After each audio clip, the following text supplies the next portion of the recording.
Right now, fire departments across the nation are struggling with staffing. How the Baraboo Department is working to recruit and retain firefighters. And the Wisconsin Dells High School has a new approach for getting students the food and supplies they need. We'll take you inside the new market that's making a difference. Plus, a new K-9 officer in Lake Mills pays tribute to Fire Captain Chris Truman, who gave his life helping a stranded driver. From the Channel3000.com Alert Center, this is News 3 Now at 6. And thanks for joining us tonight. Charlotte is off tonight. Wisconsin fire departments are seeing a shortage in firefighters. Departments in our area are looking for ways to hire firefighters and keep them around. Gabriella Bucara shares how this has become more difficult over the years. The Baraboo Fire Department has a firefighters wanted sign right outside of their building. The fire chief says they're always looking for help, but it could be a hard time commitment for those who have multiple jobs. We have to meet that challenge. Is when our roster goes down, we have to try and build that back up, and it's getting a little bit more difficult to fulfill the roles. Of the roster of 34 members, only 4 work full-time, and the rest often have other commitments. We're dealing with a composition of a department where we're relying on people coming from their homes or their full-time jobs to answer the call when people need help. And because of that, our business has changed over the last, I would say, 10 years. Some firefighters don't make a lifelong career out of it anymore. But if we can get them for that, 5 to 7 years, they're providing a valuable, essential service to the city of Baraboo. Lieutenant Joshua Heck understands this firsthand. He works another job and has a family at home. It's me being able to give back to my community that I live in. And that's why I find the time to do it. And Chief Kevin Steve says despite the challenges, when we respond, somebody's having a bad day. This job can be one of the most rewarding. When you do go on these calls, and whatever that call may be, and that person comes up to you, and maybe they're emotional, maybe they're not, is that they say thank you. The chief says if anyone has any interest in becoming a firefighter, they can stop by the station anytime, and they'd be more than willing to answer any questions. In Baraboo, Gabriella Becerra, News 3 Now. The Baraboo Fire Department is working to recruit potential firefighters by hosting open houses. They're also putting on training programs for high school juniors and seniors, so they'll be completely trained by the time they graduate. Developing tonight, a death investigation is underway in the town of Blooming Grove. The Dane County Sheriff's Office says a body was found Saturday morning near the railroad tracks on Underdahl Road just east of I-90. Officials are saying the body is a male, and it appears to have been there for an extended period of time. The Dane County Medical Examiner is conducting an autopsy. The gloomy weather is set to stick around just a bit. Let's check your first alert forecast with meteorologist Chris Reese. Chris? Hey guys, we're watching some showers that just moved right back into the area. Here's a live look from our station camera right now, and you can see the raindrops right there on your screen. Temperature-wise, we're at 69 degrees, so we have dropped another degree. The airport not seeing that rain just yet, so that's why it's coming in at cloudy. Winds out of the south and east to 10 miles per hour. 72 in Janesville, same for Platteville, Mineral Point, Boscobel at 73. That area where temperatures are a little bit warmer is where they were able to see just a little bit of some sunshine. But here's that shower that we do have moving through the area as we speak. There is more where that came from as we go through the rest of the evening and tonight. Look for scattered showers and thunderstorms to continue. We'll see a break in the action as we head into your Tuesday. We're also talking a big warm up on Tuesday. You see that high of 84 at the bottom of your screen. We'll talk about how long the warm weather will last, along with why things will stay unsettled this week, coming up in Maine Weather. All right, Chris, thanks. The trial is underway for a former Fort Atkinson priest facing felony counts for alleged sexual assault of an altar boy. According to a criminal complaint, William Nolan is accused of more than 100 assaults when the boy was 13 to 17 years old. Nolan was also a retired priest in residence at Our Lady Queen of Peace in Madison. Today in Jefferson County Court, the state claimed Father Nolan took advantage of the alleged victim who struggled with his faith and sexuality. The defense says Father Nolan left the church in 2007, so allegations that the assaults happened in various locations from February 2006 through the summer of 2010 don't line up. Father Nolan was everything that little Jason was looking for in his life. Because to vulnerable little Jason, Father Bill was willing to accept him. He trusted him. Jason looked to him as the kind of person that he could confide in safely, because your clergy will keep your secrets. It didn't make any sense that this could have occurred because he was gone. He wasn't in the church anymore. He didn't have an office at the church. He wouldn't have been in the rectory. He wouldn't have been in an office there. He wouldn't have been up behind the altar. He didn't work there. He wasn't the priest there anymore. Nolan faces 6 felonies, all second-degree sexual assault of a child. That trial is expected to go all week. Governor Tony Evers has ordered flags to be flown at half-staff on Wednesday in honor and remembrance of the nearly 3,000 lives lost in the September 11th terror attacks. Members of the governor's administration and staff will be participating in service events as part of a state day of service and remembrance. On Wednesday, Madison College will honor victims and survivors of those attacks. A remembrance ceremony will be held from 11:30 a.m. to 1 p.m. in the Fire Bay area of the Protective Services Center. That's open to the public. The college will also display nearly 3,000 American flags along with a memorial wall with the names of the victims outside the Health Education Building at the Truax campus. The attorney representing a man convicted of killing a Wisconsin photographer says a concerned citizen is offering a 6-figure reward related to the case. Kathleen Zellner tweeted a news release announcing a $100,000 reward for the arrest and conviction of the, quote, real killer of Teresa Halbach. Zellner specializes in wrongful conviction cases and represents Stephen Avery, whose case was made popular by the Netflix series Making a Murderer. Avery and his nephew Brendan Dassey were convicted of the killing back in 2007 and are serving life sentences. A tip line has been set up for anyone with information. An officer-involved shooting investigation is underway in Milwaukee. Police Chief Alfonso Morales says an officer tried stopping a speeding driver who led officers on a chase. The 22-year-old man later got out of the car, ran into a home where an officer says he appeared to reach for something. Believing the man was armed, the officer fired at the man and ended up hitting a 41-year-old man who was nearby. It's not clear if that man was at all connected to the case. He is expected to be okay. Diddy & Million is investigating the cause of a dryer shutdown this morning. According to a statement, the company contacted the Cambria Fire Department after the dryer temperature went up at the plant there. No injuries were reported and there were no visible flames. Officials say that the safety systems were working as designed, but they took caution due to their fire safety plan. You may remember 5 people were killed in an explosion at that same plant in May of 2017. Increasing access to healthy foods is the idea behind an initiative at the Wisconsin Dells High School. But the district is hoping to teach a different, long-lasting lesson at the same time. Rose Schmidt joins us now to explain. Rose? The Vine Street Market officially opens for this school year tomorrow, offering free foods and other supplies to students. Those in charge are quick to point out that they're not calling it a pantry, hoping to level the playing field for all students. As a new school year begins, new opportunities come with it at Wisconsin Dells High School.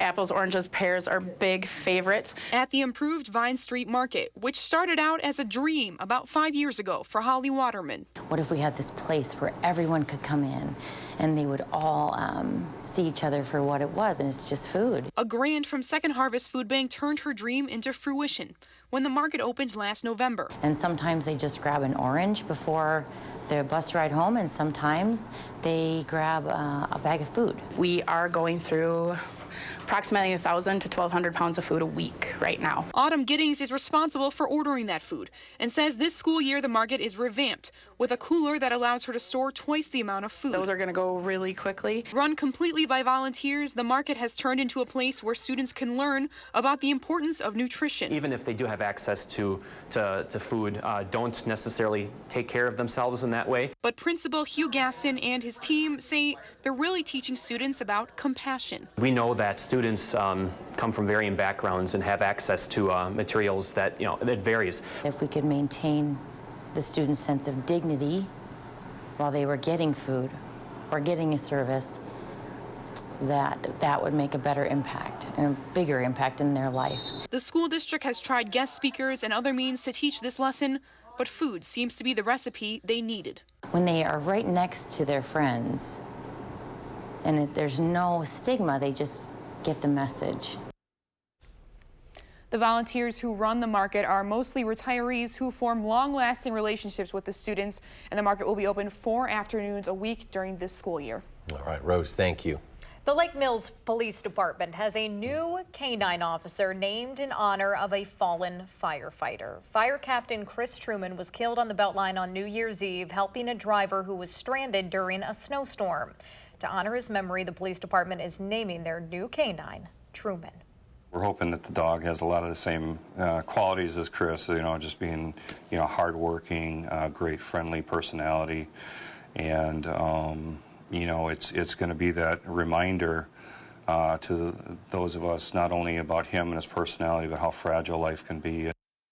The Lake Mills community helped raise thousands of dollars for Canine Truman. Today was his first day of training. He'll graduate October 18th. The police department hopes to host a community meet and greet in November to thank everyone who donated. We'll have more on the canine tonight on News 3 Now at 10. Next at 6, a Broadway smash hit comes to Madison. And data shows Wisconsin students are falling behind when it comes to reading skills. We'll hear ideas for curriculum changes that could help. YouTube.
All right, everybody, set a reminder now because Hamilton tickets go on sale Saturday, September 28th at 8 a.m. This is in person at the Overture Center, or you can go online at overture.org by 10 a.m. on that day. Tickets run $99 to $340 for premium seats. If you haven't heard already, Hamilton is the story of Alexander Hamilton, an immigrant who became George Washington's right-hand man during the Revolutionary War. The show runs here in Madison November 19th. to December 8th. A lot of people looking for those tickets. Wisconsin's young readers are falling behind those in other states. Many blame the outdated teaching techniques used across the state and here in Madison schools as well. Our Amanda Quintana joins us now with the details. Amanda? Yes, it's really apparent when you look at the ranking by the National Assessment of Educational Progress. In 1994, our fourth graders' reading scores were ranked third compared to other states. The most recent ranking shows us 34th. Many say it's because of the way reading is taught. Teachers across the country have been trained to tell young readers that when they come to a word that they don't know, to look for cues in pictures, guess the word, skip it, replace it. Madison teachers have been using this technique for years, but experts say the focus should be on the sounds that make up those words. There's different ways of figuring out the word, but only one of them is reading. And what we know about reading is skilled readers, beginning readers who go on to be skilled readers, use letters and sounds to figure out words. And when we give children other strategies that don't work, that have no research base behind them, you distract them from what works. Steve Dykstra with the Wisconsin Reading Coalition has been pushing for the state to embrace the science of reading, saying kids need to learn the sounds that match the words so their brains can develop that skill. The Madison Metropolitan School District is now acknowledging that research, saying it's working to change, putting more of a focus on phonics. Tonight on News 3 Now at 10, we'll take a look at why other states who are embracing the science of reading are passing Wisconsin and the frustration that is causing for a local family. A really interesting discussion. We look forward to your story tonight at 10. Amanda, thank you. Today is the start of our annual Coats for Kids drive, a partnership with Clinky Cleaners, the Community Action Coalition, and Magic 98. News 3 Now collecting gently used winter coats, gloves, hats, scarves, and snow pants. We're looking for items that fit all ages and sizes. You can drop off your donation at any Clinky Cleaners or YMCA location in Dane County now through October 5th. Coming up in sports, after a blowout win against Central Michigan, the Badgers are getting ready to take on the Michigan Wolverines. We'll hear from quarterback Graham Mertz about his first collegiate appearance. Shower chances continue tonight and through tomorrow, but a warm-up is on the way. Chris Reese with your First Alert forecast next.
We've been watching some areas of showers and thunderstorms that have moved through as we've gone throughout the day. One area of showers moving just towards the north of Madison now. This is starting to move in towards Cambria County. So as you work your way up towards DeForest, then back towards the Dells, you're likely getting in on a little bit of raindrops that are falling out of the sky. We zoom things out. Here's the state of Wisconsin as a whole, and we're still watching just spotty showers and even some isolated thunderstorms throughout the area. The stronger storms right now, those are going to be focused over parts of northern Iowa. In fact, there's a yellow box. I'm going to tell you what this yellow box is in just a moment. But all of this area is under a slight risk for strong to severe thunderstorms in the Madison area and up through most of Wisconsin. We do have that marginal risk for some strong to severe thunderstorms. That yellow box, though, that I talked about, that's actually a tornado watch. Extreme southern Minnesota all the way through north central and central Iowa. Those places are under that tornado watch until 10 o'clock tonight. It does not include us at all here in Wisconsin, but nonetheless, we're going to be watching that one closely because it is close.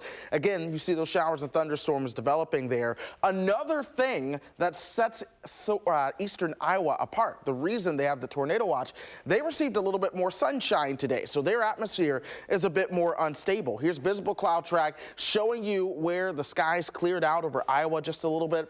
That is why their storm ingredients are a little bit more favorable.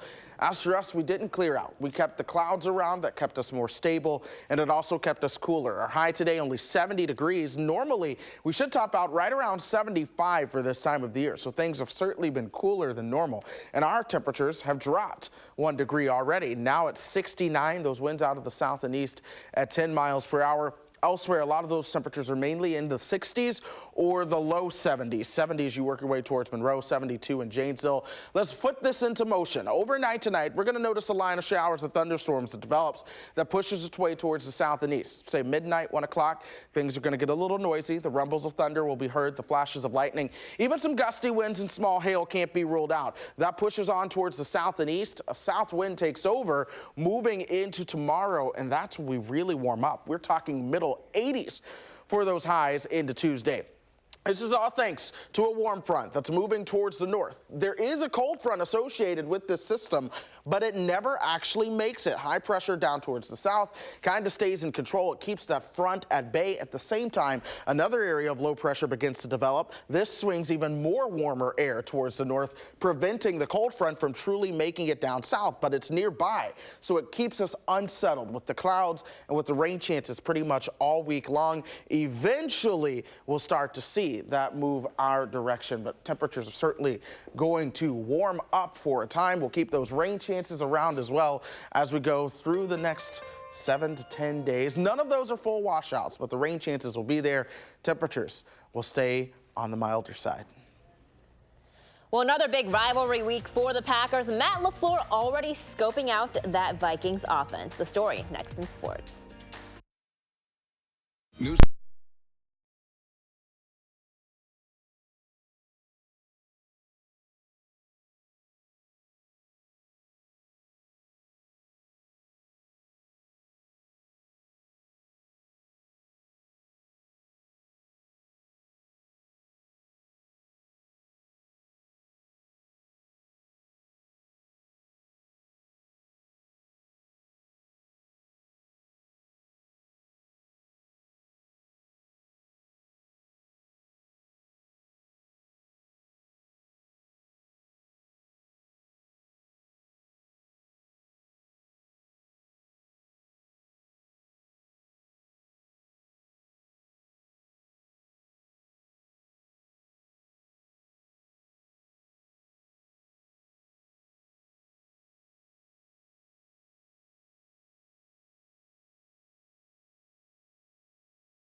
All right, to give you an idea of how big of a deal this week is, I was listening to the radio on my drive into work. One station played the song Truth Hurts by Lizzo. Now, if you're not familiar with the song, there's a line in it that goes, "New man on the Minnesota Vikings." Well, this station has now edited out the words Minnesota Vikings in the song for this next week. Don't know if Matt LaFleur is paying attention to that, but make no mistake, he was tuned into the Falcons-Vikings game with the rest of us yesterday.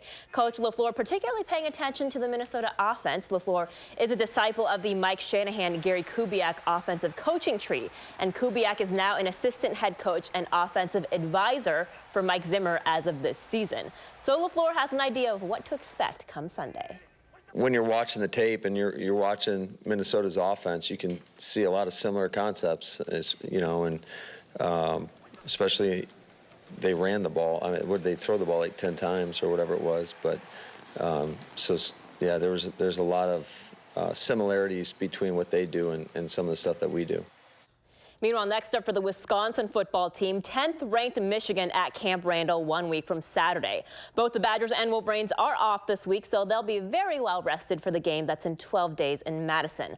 Almost lost in last Saturday's 61-0 win over Central Michigan was the Badger debut of quarterback Graham Mertz. He took over for Jack Cohn late in the third quarter, and in the one series he played, he led the offense on a 14-play, 75-yard scoring drive. Mertz completing 4 of his 5 passes for 35 yards and said he felt very comfortable in his first collegiate appearance.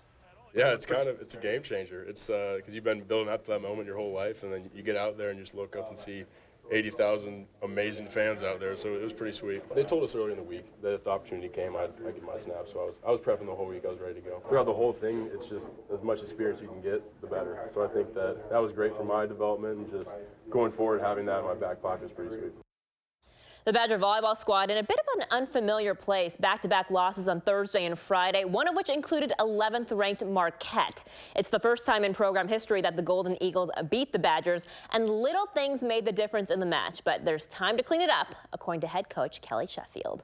There's a lot of high-level stuff from both teams. Certainly when it's that close, you can pull out some things. It's like, oh man, this play, had we made a different choice or been able to clean something up, then it might have been a little bit different. But, you know, we had some really good swings to sweep the match.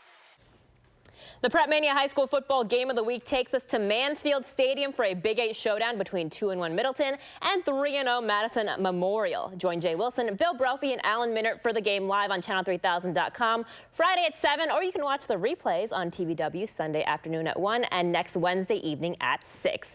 Finally tonight, for the first time ever, College Game Day heading to Iowa State for the Cyclones matchup against Iowa. They're ranked 19th this week, so they're getting a little hyped in the Hawkeye State. This morning, Kamara the Rhino picked Iowa State as the winner of this matchup at Blank Park Zoo in Des Moines, guys. Must not be any other good games going on. I know. It's some float secretly hiding in there somewhere. A little treat. Slow week for game day. All right, quick final check, Chris. Yeah, we're going to see those chances for showers and thunderstorms overnight tonight, folks. Things get a little noisy probably around midnight to 1 a.m. It's tomorrow. Showers come to an end early. Then we'll see some afternoon sunshine and temperatures feeling like summer. Get this, our warmest average high is 82. We're looking at a high of 84. It's still summer. I'm not giving up. It's summer, I guess. 2 days left. Thanks for joining us for News 3 Now at 6. We'll be back here at 10. Hope you can make it.